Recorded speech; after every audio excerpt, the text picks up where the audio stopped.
इस वक्त एक बड़ी खबर आ रही है। गुजरात के जूनागढ़ में एक पत्रकार की हत्या कर दी गई। एक आरटीआई एक्टिविस्ट और पत्रकार की मौत। वरिष्ठ पत्रकार शुजात बुखारी की गोली मारकर हत्या कर दी गई है। पत्रकार की हत्या की गई है। एक और पत्रकार के मारे जाने की घटना सामने आई है। वरिष्ठ पत्रकार गौली लंकेश की गोली मारकर हत्या। एक पत्रकार की हत्या कर दी गई है।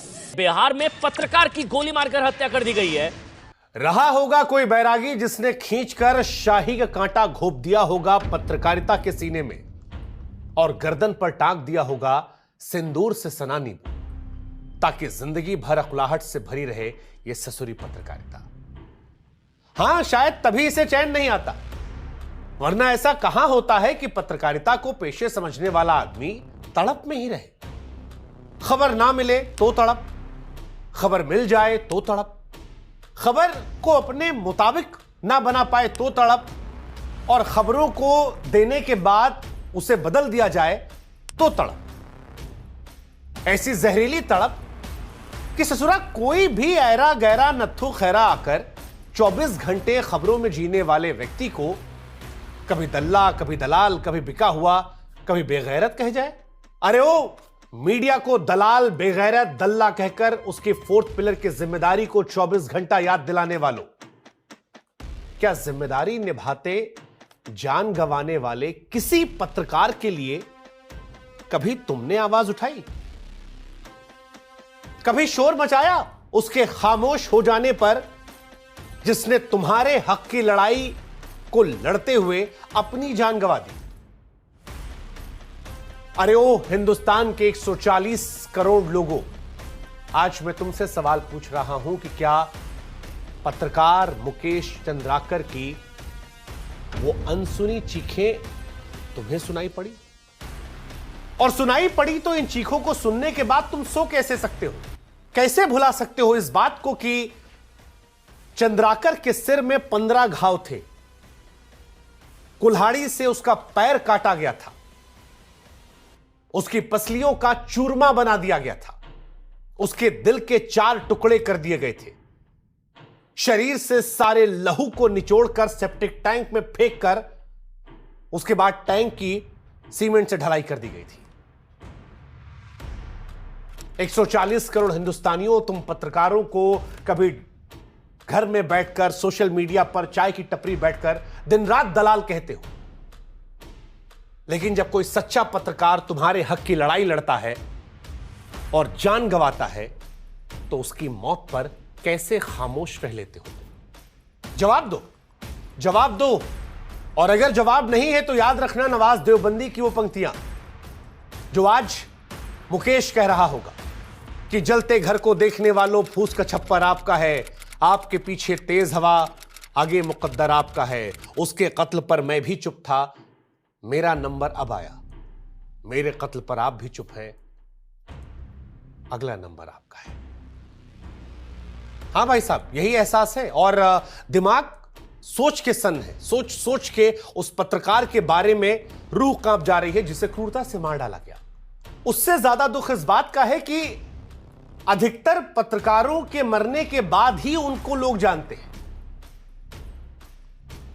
मुकेश को भी उसके मरने के बाद जाना गया, लेकिन जो कुछ जाना गया वो दिमाग को सन्न कर देने वाला था, शरीर में बहते हुए लहू को जमा देने वाला था। वो ऐसा सच था जिसके आगे पत्रकारिता का संसार जो है वो सन्न पड़ जाता है।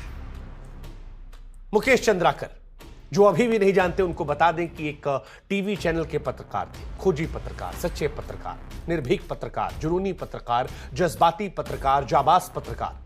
और उसी जाबाजी, उसी जुनून, उसी जज्बात, उसी निर्भीकता, उसी सच्चेपन, उसी खोजीपन ने मुकेश की जिंदगी छीनी। उसी जाबाजी कीमत मुकेश को यह मिली कि भ्रष्टाचारियों के गिरोह ने मुकेश के सीने में मौत का शूल चुभा दिया। सच्चा पत्रकार अक्सर बेईमानों की, दुराचारियों की, भ्रष्टाचारियों की आंख की किरकिरी रहता है। चंद्राकर भी थे। जानते हैं क्यों? क्योंकि 120 करोड़ रुपए की एक सड़क बनाने में करोड़ों का घोटाला हुआ था। मुकेश चंद्राकर उसी खबर को कवर कर रहे थे, मगर उस सड़क को बनाने वाले ठेकेदार को यह बात नागवार गुजरी। उसने मुकेश को बुलवाया किडनैप करवाया और उसके बाद जुल्म की सारी सीमाओं को लांघ गया।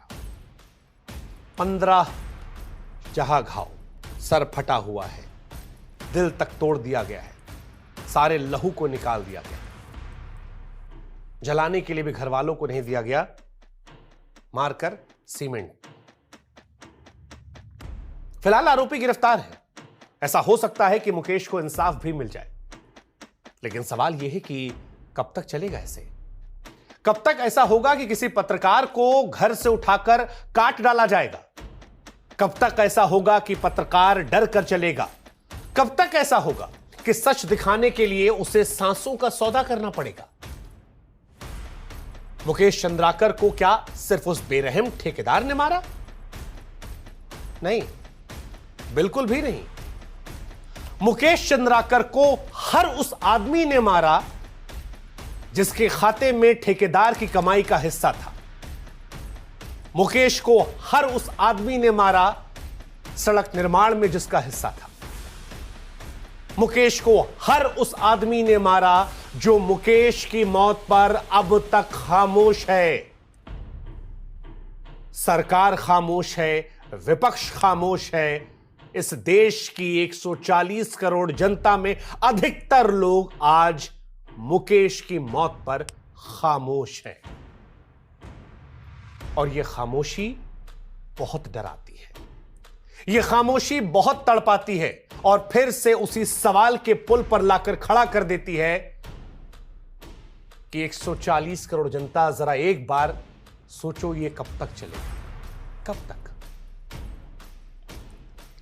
इस देश में भ्रष्टाचार मुक्त करने की बात सारी सरकारें करती हैं, लेकिन आज इस देश की जनता से, इस देश की सरकार से हमारा सवाल है कि है किसी सरकार की आंख में इतना ताप कि आज वो कैमरे के सामने आए और ये बताए कि उसकी सरकार में खबर दिखाने के एवज में कभी किसी पत्रकार की जान नहीं जाएगी? किसी के हृदय में इतना लोहा है कि हिम्मत दिखाकर यह भरोसा दे कि हां, अब किसी पत्रकार की छाती छलनी नहीं की जाएगी, कभी किसी पत्रकार को सच दिखाने के लिए उसकी जान नहीं गंवानी पड़ेगी, किसी पत्रकार की सांसें नहीं उखाड़ी जाएगी, किसी पत्रकार का जबड़ा नहीं तोड़ा जाएगा, किसी पत्रकार की गर्दन नहीं मरोड़ी जाएगी, किसी पत्रकार पर बुलडोजर जेसीबी नहीं चला दिया जाएगा। है किसी सरकार में हिम्मत? दावे से कह सकता हूं, छाती ठोक कर कह सकता हूं, नहीं है। इस देश की किसी भी सरकार में इतनी हिम्मत नहीं है, इतना गुर्दा नहीं है, क्योंकि हम सब जानते हैं कि बेईमानी की जमीन पर उगे हुए मक्कारी के पौधों की तादाद जो है वो इस देश में ज्यादा हो गई है और उनके खिलाफ बोलना, दिखाना या लिखना अब अपराध माना जाता है। उस अपराध की सजा ये खुद मुकर्रर कर रहे हैं और वो सजा है सजाए मौत। ये कहानी सिर्फ मुकेश चंद्राकर से शुरू नहीं होती है और ना ये कहानी मुकेश चंद्राकर पर जाकर खत्म हो जाएगी।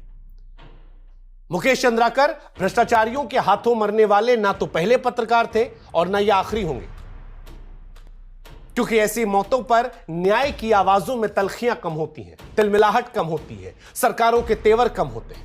और यकीन नहीं होता तो आज वो लिस्ट भी आपको बता देते हैं, बहुत लंबी लिस्ट है उन पत्रकारों की जिन्हें सिर्फ इसलिए मार दिया गया क्योंकि वो अपना काम ईमानदारी से कर रहे थे और उनके आसपास भ्रष्टाचारियों को यह बात रास नहीं आई। सजा एक ही, सजाए मौत।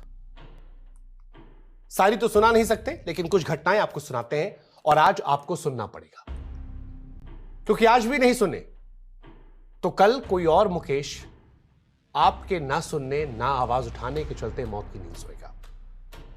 महाराष्ट्र से शुरू करते हैं।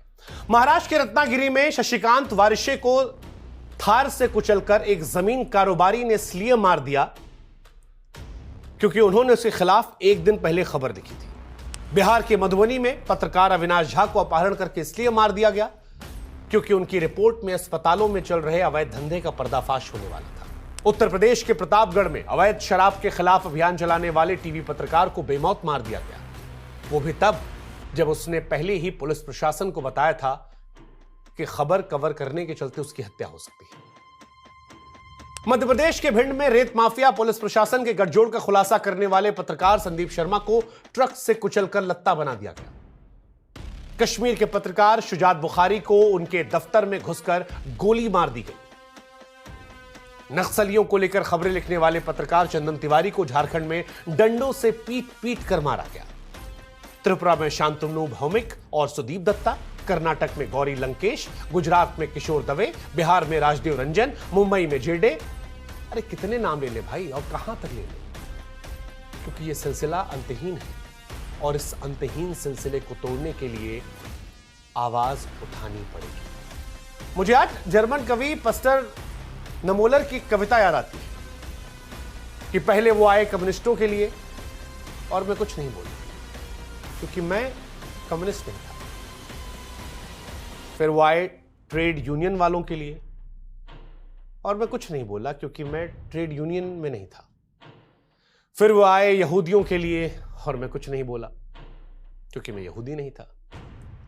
फिर वो मेरे लिए आए और तब तक कोई नहीं बचा था।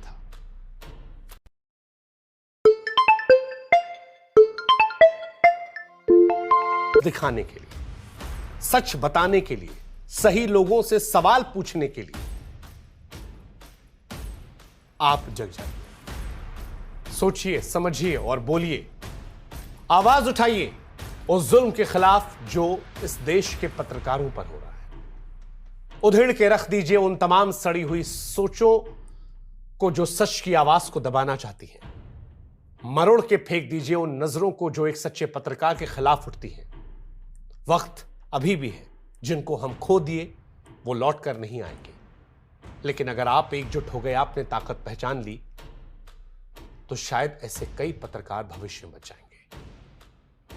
वरना समझ लीजिएगा, समर शेष है नहीं पाप का भागी केवल व्याध, जो तटस्थ है समय लिखेगा उनका भी अपराध। जय हिंद, जय भारत। वक्त अभी भी है, इस देश के पत्रकारों की आवाज उठाइए जो